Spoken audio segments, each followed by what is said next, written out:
you very much for your service and your time here today, and I'll try to make this as short as I can.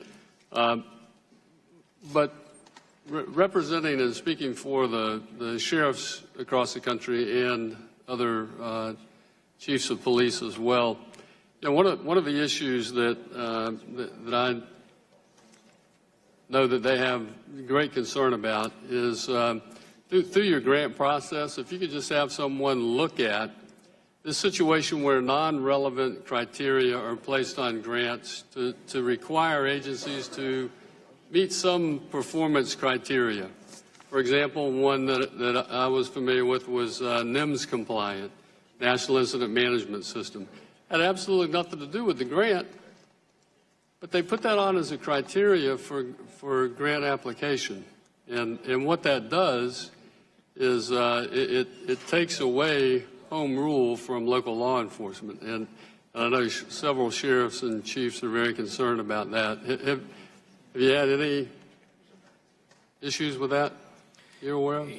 Well, the statute Congress passed for the grant program allows the Department of Justice to place special conditions on grants. But the one we placed that deals in the future with sanctuary cities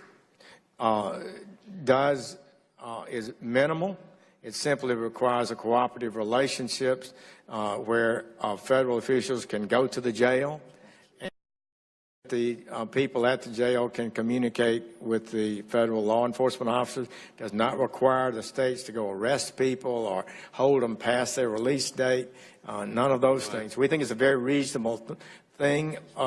May still be some conditions on those grants from previous administrations, right, but that's the one I think that we have added to it. Yeah, well, I can tell you that's not the one that I'm concerned about. Okay.